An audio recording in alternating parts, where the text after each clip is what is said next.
What's up, everybody? Welcome to another episode of August Love Story, the podcast. I'm your host, Tommy T, and this is my beautiful co-host, my wife, the one and the only Artieka T. What's up, baby? When did I consent to be an Artieka T? That's what you always be like, Artieka T. I'm Tommy T, you Artieka T. I just was trying to figure out when did I consent to that. Artieka over here. This episode is about the village. We were talking about our village earlier this week, and just the expectations that people have when it comes to your village.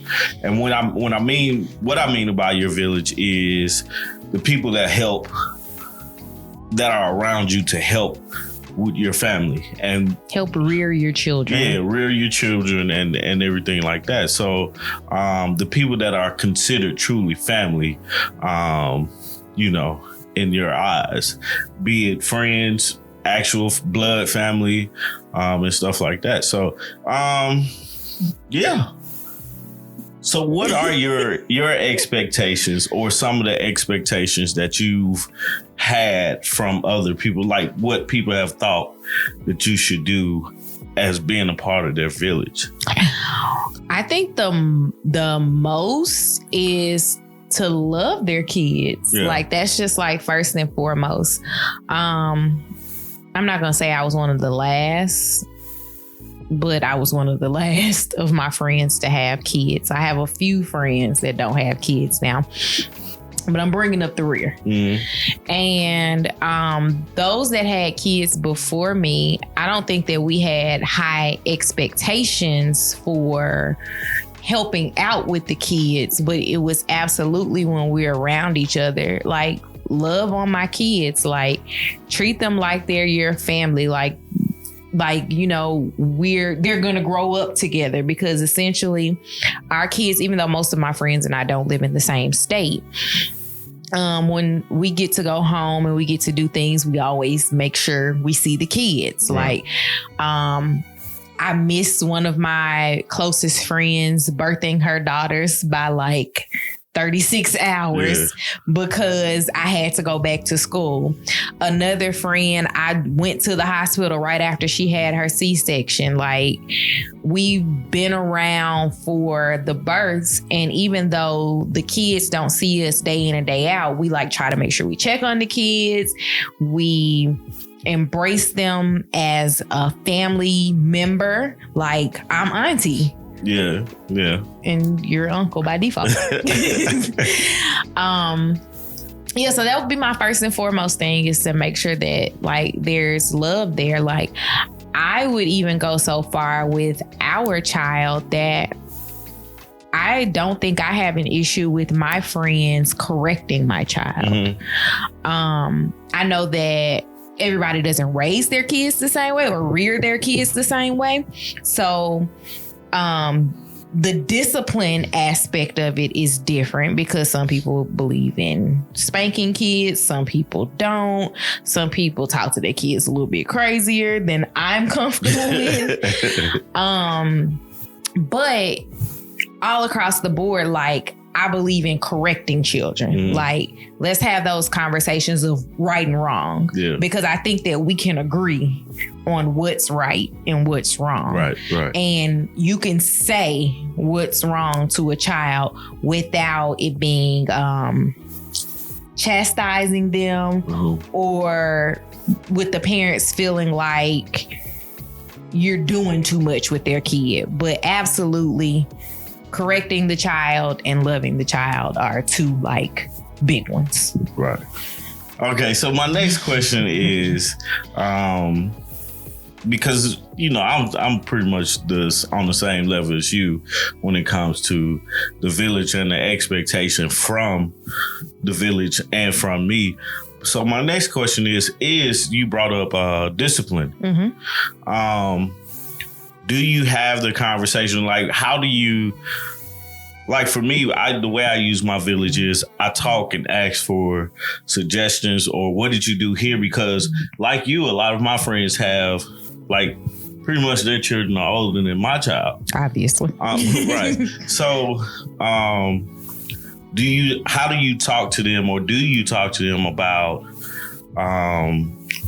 disciplining the child and what the expectation is when it comes to disciplining the child? Absolutely. I have those conversations about strategies. One of my friends, and it wasn't that she was asking for advice or I was asking for advice. We were literally discussing her working through her child telling the truth. The conversation was essentially that she has a child who used to lie when she got caught doing things that she wasn't supposed to do.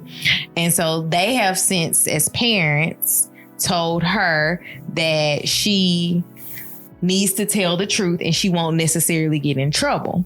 So now the strategy for this child is, I know I did it and I was wrong, but I told you the truth about it. Right. So she was essentially, and of course it wasn't asking me for advice, but she was working through how they were going to discipline effectively with that, because even though you told the truth, you still did something that you weren't supposed to do. Right. And those are things that we don't think about in the moment of saying, hey, you're not going to get in trouble. Yeah. We're just like, I want you to tell me the truth. I want you to feel comfortable telling me the truth. But the child is looking at it like, look, I did what you asked me to do. I told you the truth. There should be no repercussions behind this. So what's up? So I think that, like, as a friend circle, we look to each other for those things, or to at least talk it through. Yeah. Even if you're not saying, hey, what did you do? Because you're in a different predicament from me. What do you think? Or listen to this. Yeah. And like maybe give an opinion, because a lot of the times you honestly don't know, and you don't know until you're faced with it. Yeah. Most of us are going through whatever stage our child is currently in for the first time. Like, we didn't have another child before that to like navigate with, or seeing a sibling navigate with kids. Like, I have nothing but nephews. So I've never like watched anybody in my like close family have a daughter. Yeah. So like the way that things are done with daughters is a little different. And I mean, people were always telling me how delicate little girls are. And I'm like, not my child. I don't have a delicate daughter. I don't know where that comes from, because that didn't come out of me. Right. So being able to like reach out to people and say, hey, what do you think about this? Can you help me with this? Or even just listen to me. Yeah. Like that's part of my village expectation as well. Yeah. Like, help me.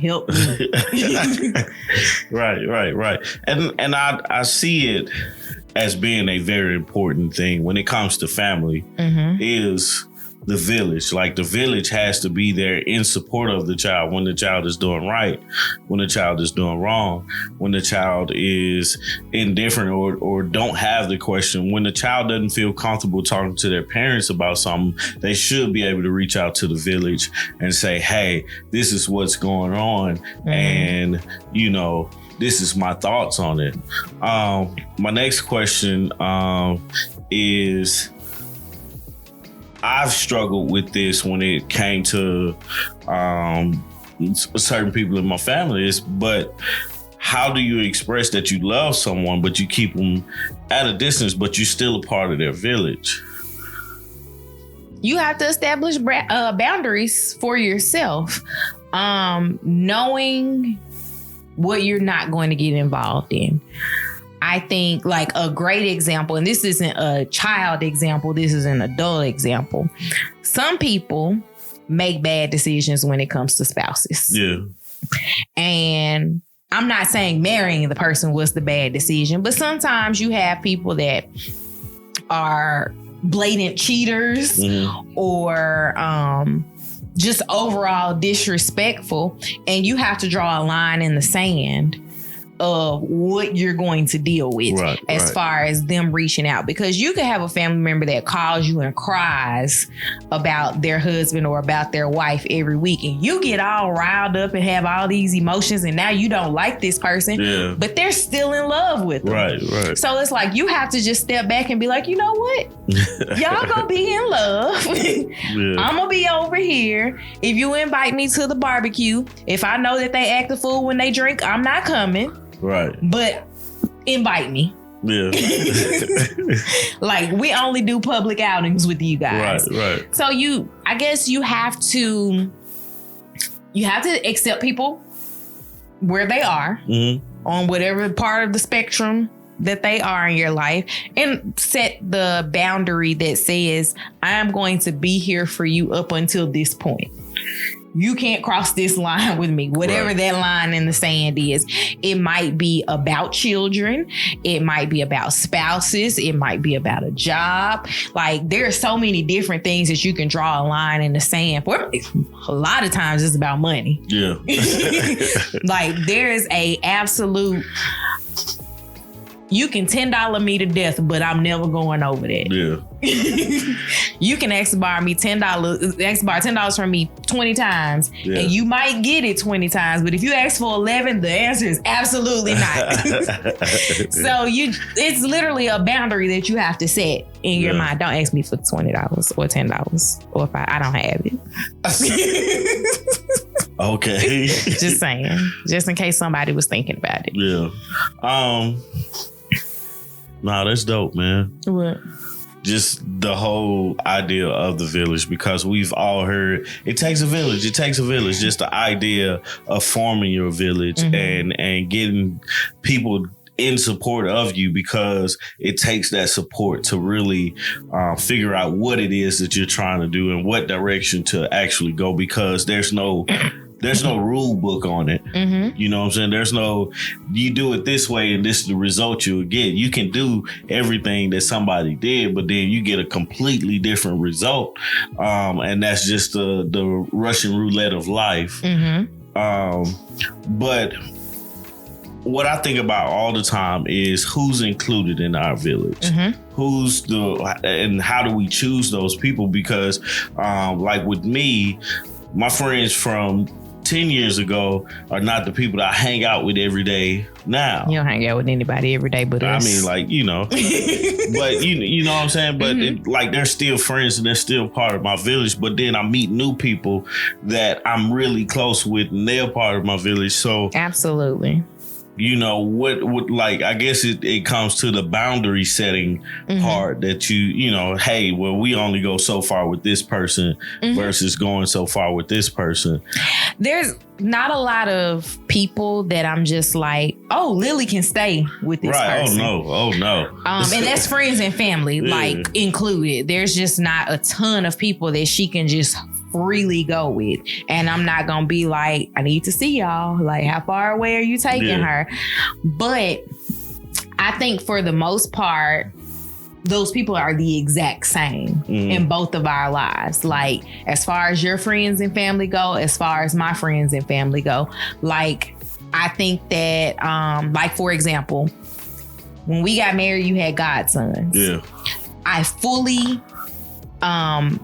accept their mother taking Lily. Yeah. And I wouldn't think twice about it. If she said, hey, I'm taking the boys to XYZ, can Lily come too? Go ahead. Right. Not a problem. But then there's other people that you think of that you're just like, I need to call an audible. Let's have a conversation about this real quick. Let's talk about this. Hold it. I don't know. But I use her as an example because, like, she is a friend who has become family. But I don't have an issue with her saying, hey, I'm going to do this. This is going to happen. If Lily comes to her house, Lily gets corrected just like her kids. Her kids come here, they get corrected just like Lily. There's no, I won't say disciplining, because there's discipline, but there's no spankings or anything like that going on. Like, I'm not putting my hands on your kid. I'm not putting my hands on my kid. But you have that aspect of, this is part of our village. for all intents and purposes, these are Lily's brothers. Mm-hmm. Like, they call her their little sister. Yeah. So these are her god brothers, and they're going to grow up together in more of a cousin dynamic, but still those are her brothers. Yeah. And she's treated like a sister with them, and they're treated like her brother when they come around here. They were your boys before you got a kid. And they still are my boys. They still are your boys. Even though one of them is probably taller than you. Probably. So, man. I want to take it a step past our village for Lily and take it in reverse. Who are some of the people that you remember as a kid from your village growing up? Man, it's like my uncle Dion, of course. Some of my mom's friends, you know, I don't remember their names, but but my uncle Dion, man, he for me, he's done a lot. And he's still doing a lot. He still does a lot, and you know, that was the main thing. Like when it comes to my niece, you know, because it's only me and my sister. And for a time, it was my focus wasn't on my nieces. Or at that time, it was just the oldest niece. My oldest niece. And when I got with you and we talked about it and everything like that, and, you know, as I moved on and me and my sister got a lot closer and stuff like that, I realized how important my Uncle Dion was. And I was like, everybody deserves an Uncle Dion, you know, and I mirrored myself around the things that I knew that he had done for me. Yeah. And, you know, it's now to hear him say, hey, man, I'm proud of you. It means a lot. I love Terry. And I call his Uncle Dion Terry. No, that's not his name. No, it's not. It's a running joke, and it's been going on for what, like 3 years now. And it's still funny to us, me and him. Everybody else is kind of like, but I call him Terry. Yeah.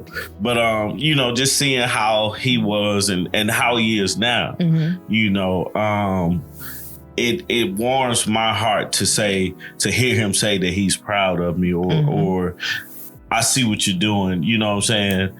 Just to be that, and I always, in response to it, I'm like, I'm glad that I can make you proud, you know, because it's honestly a reflection of him, you know, in the parts of my life that he helped with. And not saying that the rest of my uncles, because all my uncles played a major part, my aunts played a major part, but for me and Dion, it's a special relationship because he's been there to guide. And he's still there to guide. And he's still there to guide, but he's been there to guide when no one else was there. It's something about y'all's relationship is really cute, and I just thought about it because recently he got upset about something. I don't know what it was. I didn't listen to the conversation at all, but he called you and essentially said, am I tripping?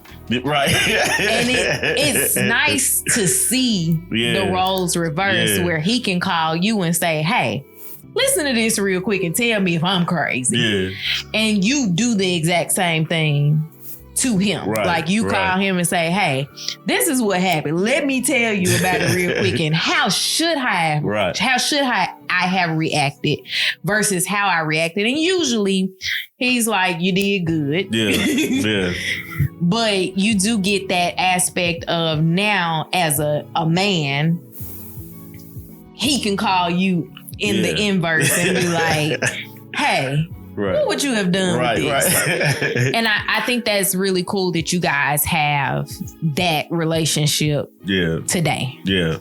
And I feel like, man, with that, now that, you know, you got me thinking about it, I feel like that's the way a village should be run. Because it doesn't stop once the child turns 18. Right. It doesn't stop once we move away from each other, because I don't live near them. You know, it doesn't stop then. It's continuous, and your village is your village. This is who's behind you. And I really want to say I appreciate my village that, you know, that's with me now and the people that's, you know, in support of me now, because it takes that. It takes us all coming together and really figuring this thing called life out. So I appreciate you guys. Same question to you. Who's from your childhood that, you know? One person that sticks out as a non-family member is my mom's best friend. Yeah. Bunny. She came clutch with them cups though. And as you see, like, she tells everybody, because her and Lily have the same first name. Yeah. She tells everybody Lily has her first name. Yeah. That's her god grandbaby. And my mom calls her youngest grandson her god grandbaby. Because we are the inverse. Like, her twin daughters are my mom's godchildren, and I'm her goddaughter. And they both have sons. My brother and her son are around the same age. I think they're like 2 years apart. Yeah. And it's funny that you've met both of her kids, and I mean all three of her kids, but you haven't met like all of my uncles. Yeah, that's funny. Like, that's crazy to think of. I talked to most of them though, except one. Yeah, you haven't met my Uncle Lawrence. Yeah. But having Bunny around, even in adulthood, like, she's been to our home. Yeah. You haven't been to her house, but that's because it's far. When we get to Memphis, like, her house is still far from Mama's house. But like, they were at our wedding. We see them every year. We go to Memphis for Christmas. Whenever they make a trip to Atlanta, we always find a way to meet up with each other. And like, even now, she's still part of my village at 33 years old. Right. That's one person that absolutely sticks out. And of course, my aunt has been a person that I've been able to call to learn how to cook things that I never made before, that my mom doesn't make. So my mom doesn't have a vantage point on helping. Like, my mom doesn't eat greens. I know that's weird. And I couldn't ask my mom how to make them as a, you know, young adult, because she didn't make them. So I called my aunt, and my aunt talks me through recipes, but she does the same thing for all of my cousins. And she's actually the one who, all of us have stories about being sick as kids, and her being the one to take care of us. So like, I remember when I got chicken pox, I got to sleep in her bed for a week because my mom was pretty much like, I still have to go to work. I can't take off work for a week while she can't go to school. Right. My aunt was like, well, just bring her over here. And so I went to my grandparents' house every day, stayed with my aunt. My aunt took care of me every day, gave me my oatmeal baths, waited on me hand and foot, made my sandwiches, cut them. She didn't cut corner to corner, but she made my sandwiches, and, you know, she did all those things. So those are two people that like absolutely stand out, that were in my everyday life. That I saw all the time. And even now, with me being a parent, they're in my child's everyday life, even though she doesn't get to see them every day. Like, they call, they check on her, they want to video chat with her and things like that. That's dope, man. Thank you to the village. You're so dramatic. I know it, man. Do we have any listener letters for today? We do. So please send your listener letters to ouraugustlovestory@gmail.com, and we may read it aloud on the show. So today's listener letter says, my boyfriend wants to get married, but he does not want to buy me an engagement ring. Money is not an issue. He has a great job, he has a home, and he also drives a luxury car. He just wants us to have simple gold bands. I want a diamond ring. He thinks diamonds are a waste of money and that the jewelry industry is a scam. The more we argue about this, the more he makes me look materialistic. How can we compromise? Just get the bands. The compromise would be a diamond band. And I'm not saying a big, like, I'm not saying an engagement ring. Yeah. But like, I have a diamond band. Yeah. and it wasn't an expensive band, but it was a diamond band. And honestly, the diamond band that I picked cost less than the gold band that I was looking at. Because at first I was going to get a plain gold band, and then I found the diamond band and it was less expensive. So I would like plead my argument with examples. And this is from like, I am someone who worked in the jewelry industry from 2008 to like 2014. I sold jewelry. So like I have a working knowledge of diamonds. I have a working knowledge of most gemstones. And to be completely honest, when you get a diamond band, you're not getting great quality diamonds. So it's honestly just for the show to say I have a diamond band, which is why I was going to get a white gold band. But then I found a diamond band that was cheaper than the white gold band. So why not? Yeah. Like I'm being economical in this point, and I'm getting a diamond band. And that was the thing. It's like when it comes to, I think the rings are important. Like for us, it was, I knew you worked in the industry, the jewelry industry. So trying to impress you with a big ring didn't make sense to me. So it was like, well, you got to have the Hope diamond to impress me. Because I've seen it all. Yeah. So for me, it was more so of, I don't have a lot of money. You know what I'm saying? I do have some money set aside for it because I knew I was ready to do that. But I wouldn't know how to, like, what pick to a get. Diamond. You know what I'm saying?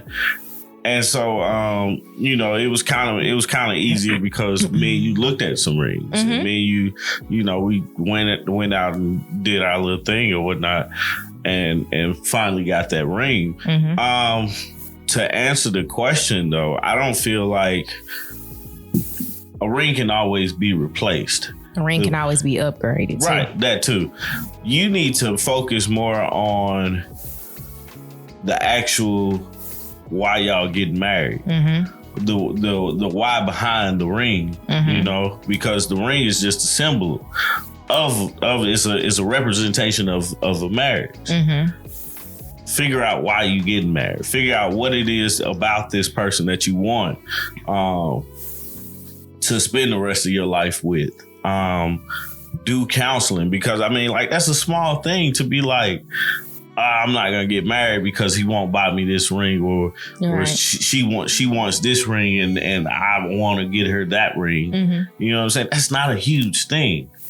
Because half the time Artieka don't even wear her ring. Like now, she don't even have her ring on. I know where it is though. But you know, it's like, you know, for me, I wear my ring and I feel naked without it, but I never wore jewelry like that. You know? But now I'm just used to it. So, and I wore a ring on that finger even before we got married. So I should feel naked without it, but I don't, weirdly enough. Like a lot of people get offended for it. You know, oh, they don't got their ring on. I'll be like, man, it is what it is. I know she married. I got the license. It's right here. I got my name on it. My name and your name. Right. So, I feel like for that, you know, you don't get caught up on the little things, because that's one of the small details. So yeah, it's huge. It's a big symbol, but it's definitely a small detail in the whole scheme of things as far as like the marriage. It's kind of like people fussing and fighting over the wedding. Like the wedding is only a party for other people. You know what I'm saying? I had fun at my wedding, though. I had a blast at my wedding. I'm not saying for nobody not to have their wedding, but yeah, it's designed for other people. You know? I guess, and I have one more suggestion for compromise. Go for it. Which is kind of along the lines of what I was saying. Ask for a dollar amount. Yeah. Because if you get a nice, like, quality gold band, you could be spending $1,000 on it.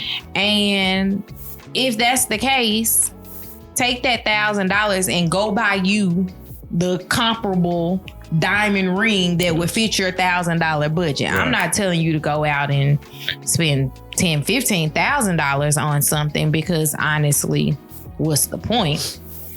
Right. But I would absolutely like take the time, and if he thinks that diamonds are forever, I guess a scam, that would be the way that you would probably word that. If he feels like diamonds are a scam or the jewelry industry is a scam, find a way to figure out what was the dollar amount that he would have spent and find you something in that dollar amount. Or even like settle on something like a gemstone, because honestly and truly, rubies and sapphires cost more than diamonds if you get a good one. Yeah. Do that. If the money is the thing, because I can't tell if you're being materialistic or if you just really want a diamond. Yeah. Because if you just really want a diamond, you can go make a $9.99 special work, because they have those at all the major jewelry stores. Yeah. I wouldn't even worry about being materialistic. All of us have some type of materialism in us when it comes to certain things. But if that's the way he feels, that goes back to what I was saying, man. You need to talk about these issues, because you're being materialistic about this, but what else are you being materialistic? Or is your materialism too much for him to handle? Mm-hmm. Because if anything is something he can't accept in the beginning of it, I mean, you come. If y'all go any further, it's just gonna get worse and worse. So, that's true. Hopefully that helps. You got anything else about it? Mm-mm. Hopefully that helps you with that issue. It's all about compromising conversations. So allegedly. So what's our quote for the episode? So I picked today's artist because of Kev on Stage. All right. He released a video about another artist, I guess, making a parody. I don't think it was a parody. He was just trying to be an improved version of this guy. I don't know what this guy was doing. He did a lot, though. Yeah, he definitely did. His teal. So how do you pronounce his last name? It's Toby Nwigwe? I ain't sure.